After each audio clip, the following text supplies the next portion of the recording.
Este libro, Desarrollo, Desigualdades y Conflictos Sociales, llega justo en un momento político en el cual el gobierno intenta aplacar la desigualdad que hay en el país, repitiendo una y otra vez que su compromiso es con la inclusión social, claro, pero esta publicación nos muestra que no solamente hay un tipo de desigualdad, la desigualdad ricos y pobres, sino que también hay diferentes ejes y además hay una historia de estas desigualdades. Sí, bueno, el libro es resultado de una preocupación del Instituto de Estudios Peruanos por identificar cuáles son uno de los principales problemas del desarrollo del país, una preocupación que gira alrededor del tema de la desigualdad desde el año 2008 y que llevó a la realización de una conferencia a mediados del 2010 que reunió a especialistas de varios países andinos para discutir de qué manera la desigualdad era un obstáculo para el desarrollo económico, ¿no? Ahora, cuando se hizo la conferencia era aún el gobierno de Alan García y se escuchaban los ecos de un discurso triunfalista de crecimiento económico, de consumo comercial, y entonces creíamos nosotros que era importante en ese momento resaltar que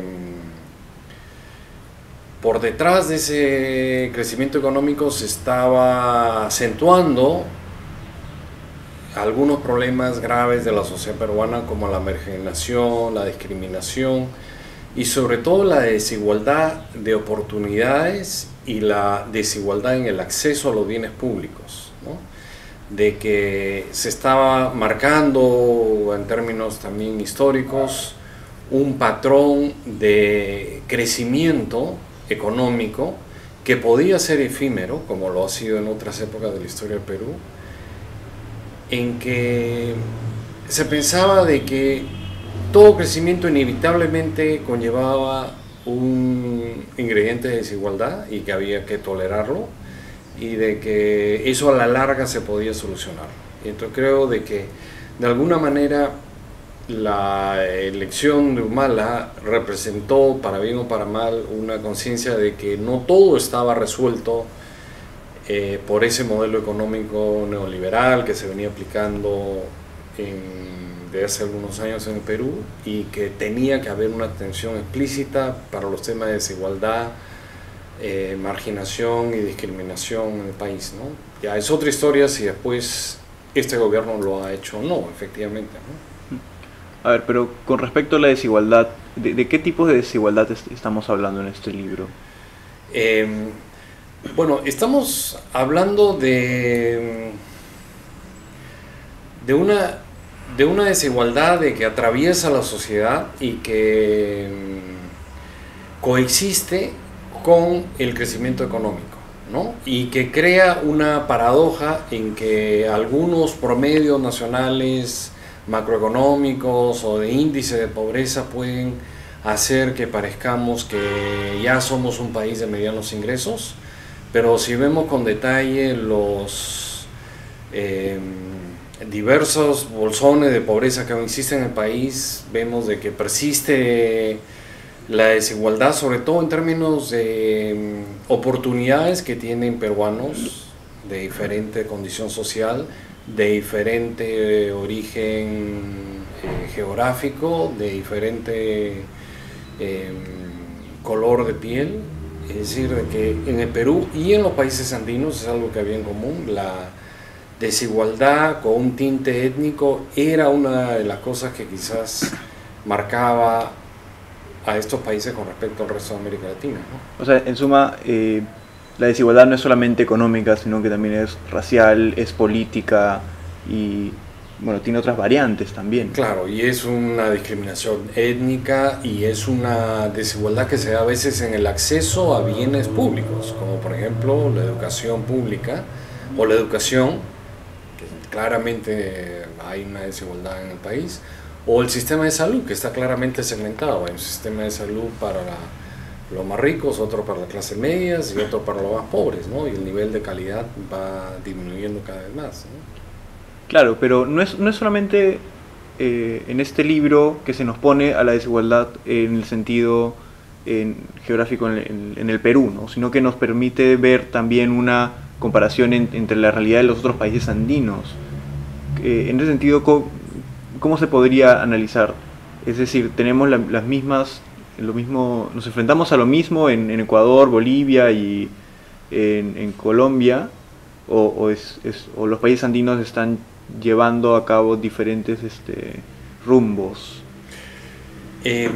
Hay similitudes y diferencias, ¿no? O sea, todos los países andinos han experimentado con diferente intensidad este modelo neoliberal de pensar que el crecimiento económico por sí solo va a resolver todos los problemas sociales, ¿no? Unos con más intensidad que otros. Por ejemplo, en Colombia se llegó al colmo de casi eliminar las políticas sociales en un momento en los últimos años, ¿no? Hacer desaparecer los ministerios de salud, por ejemplo. En el otro extremo podría estar Bolivia, de que más rápidamente reaccionó y trató de buscar una vía alternativa al modelo neoliberal. En un punto intermedio podría estar el Perú y Ecuador, que habían experimentado muchos cambios dentro de esa política económica neoliberal, pero en los que persistía el tema de la desigualdad.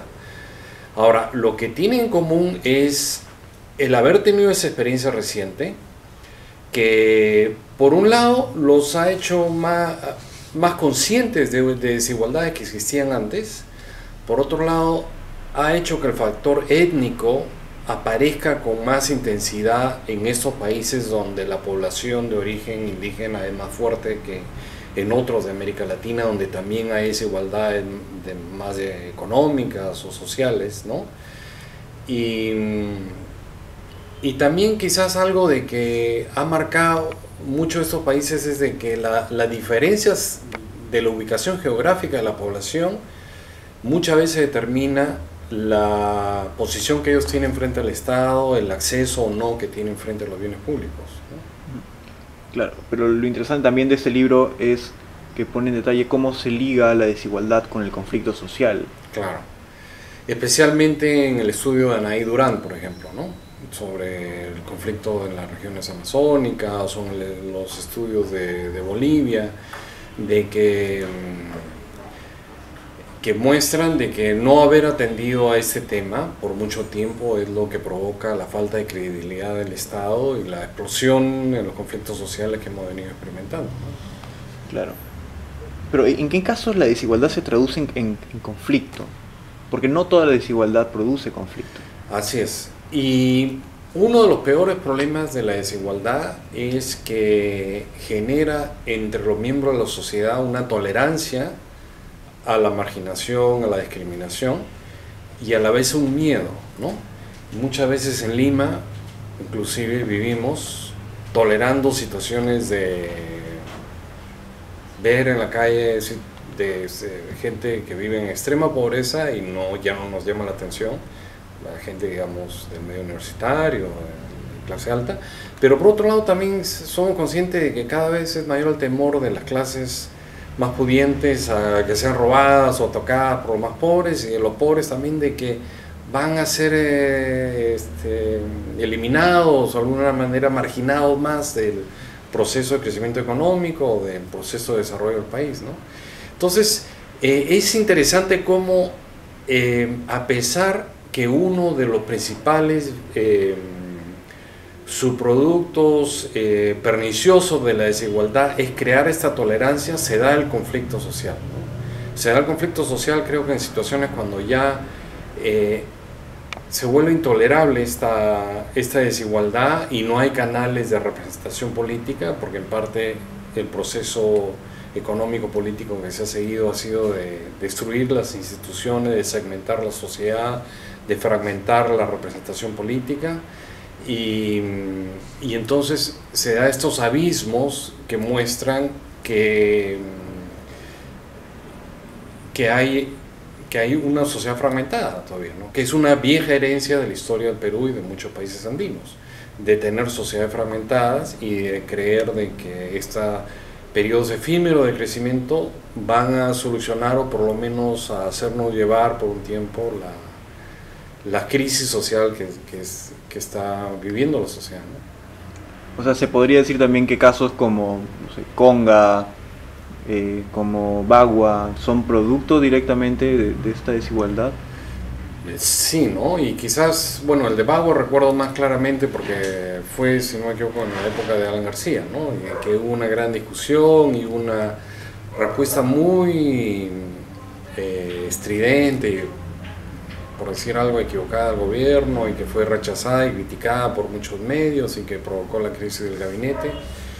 Pero evidentemente son casos que muestran de que no todo está resuelto, ¿no? Y de que hay que llegamos a una situación en que la desigualdad de oportunidades y la desigualdad de acceso a los bienes públicos ya se vuelve intolerable por la población, lo cual es un signo alarmante, ¿no?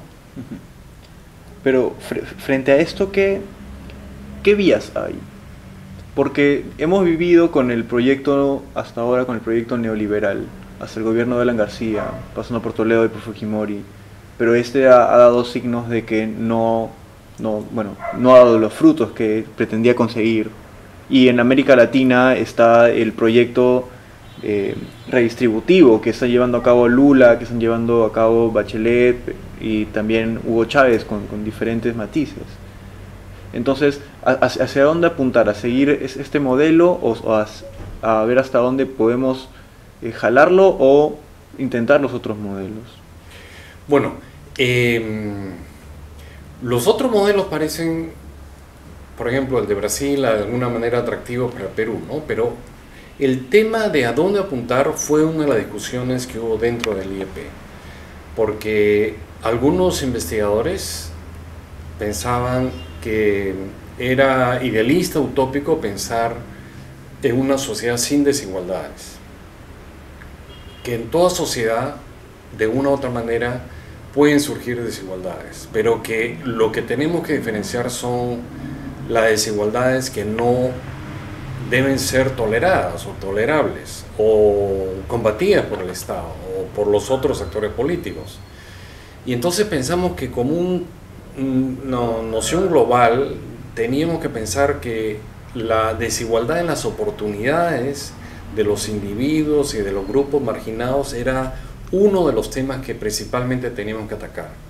Y en ese asunto, política de inclusión social, de acción afirmativa, de inclusión de los grupos más vulnerables y discriminados, de combatir abiertamente el prejuicio racial o de todo tipo de que hubiese en la cultura peruana o en la sociedad peruana, eran cosas que tenían que afrontarse abiertamente, ¿no? Entonces, no es que tengamos que copiar necesariamente el modelo de algún otro país vecino, ¿no? Antes de la entrevista conversábamos informalmente del último ensayo del libro, que es el de Raigas, que habla de diversos tipos de inclusión social, de que podría apuntarse en el futuro y que quizás la solución está a tomar lo mejor de los diferentes ensayos que se ha hecho, ¿no? Del modelo redistributivo, del modelo solidario. Y adelantándome un poco a una siguiente pregunta, pensar que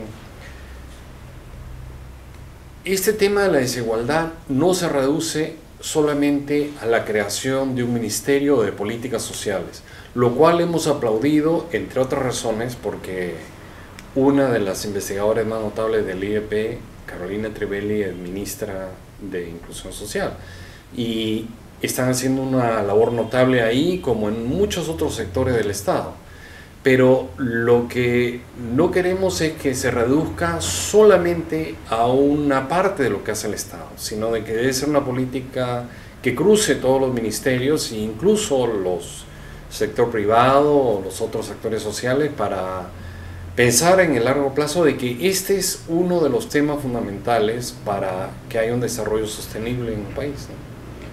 Claro, pero se podría ver también el gobierno, lo que ha hecho el gobierno de Ollanta Humala hasta el momento con mucha incertidumbre, porque por un lado ha impulsado agendas como la consulta previa, el gravamen minero, pero por otra parte también persiste en visiones neoliberales, por ejemplo, con el caso de Conga, ¿no? Entonces, bueno, la impresión por lo menos que tengo yo, que no he estado viviendo en el Perú en los últimos meses, es de que es verdad de que hay presiones de los dos lados, pero que hay todavía y felizmente gente en el gobierno, de fuera del gobierno, que le da importancia a estos temas y que espero, o sea, un gobierno es todavía 5 años, es quizás prematuro ya dar un veredicto final de lo que va a hacer este gobierno en términos de desigualdad. Todavía tiene por lo menos que completar 1 año o 2 de gobierno para saber exactamente cuál va a ser su orientación y qué presiones fueron al final más influyentes que otras, ¿no? Esperamos que las que más confiamos, como el Ministerio de Inclusión Social, las políticas sociales, las políticas inclusivas, sean las que predominen. Las políticas que está llevando adelante el Ministerio de Salud, por ejemplo, con respecto al tema de la prevención de todas las enfermedades crónicas por una mala nutrición, ¿no? Una labor notable que está haciendo Enrique Jacobi en el Ministerio de Salud. Que esas posiciones y esas personas predominen y sean las que marquen la pauta de lo que va a hacer ese gobierno, ¿no? claro. Y para finalizar, en tu opinión personal, ¿cuál sería quizás la mayor barrera que ahora tiene el Perú para conseguir la inclusión y superar la desigualdad? O sea, es que en el libro se habla, por ejemplo, de la barrera que es la discriminación y el racismo, también las diferencias económicas, las diferencias regionales. En tu opinión, ¿cuál sería la...? Yo creo que, y esta es la respuesta que te da un historiador que incursiona en temas de ciencias sociales contemporáneas, que lo que necesita el país en este momento es una visión de largo plazo, no una reacción frente a las modas internacionales o a los conflictos sociales inmediatos, y que tiene que haber realmente como un liderazgo de que plantee qué tipo de sociedad podemos ser, debemos ser, qué tipo, y que ese planteamiento sea integral y sea sostenible, y que no ocurra lo que ha ocurrido en otros periodos de la historia del Perú, en que el crecimiento ha durado un periodo y luego hemos entrado a época de crisis, en que el crecimiento ha favorecido siempre solamente un sector de la población, de que siempre había un sector discriminado y que ha sido una sociedad fragmentada, ¿no? Entonces, ese es un peligro que yo veo un poco, y como te vuelvo a repetir, no he estado en el Perú en los últimos meses, que no solamente en el gobierno, sino también en otros sectores sociales, no hay muchas veces una discusión de fondo de qué tipo de sociedad queremos ser a largo plazo, cómo vamos a resolver a largo plazo, inclusive más allá de lo que dure este gobierno, el tema de la desigualdad social, ¿no? ¿Cómo vamos a hacer para que la sociedad peruana realmente sea más integrada, para que no haya esa tolerancia a la desigualdad, para que no haya esa cultura que muchas veces hay en los pobres de sobrevivir el día, que es también una forma de tolerar la desigualdad y la pobreza en la que ellos viven, y que rompamos ese círculo vicioso entre pobreza y falta de desarrollo que muchas veces es el problema del Perú, ¿no?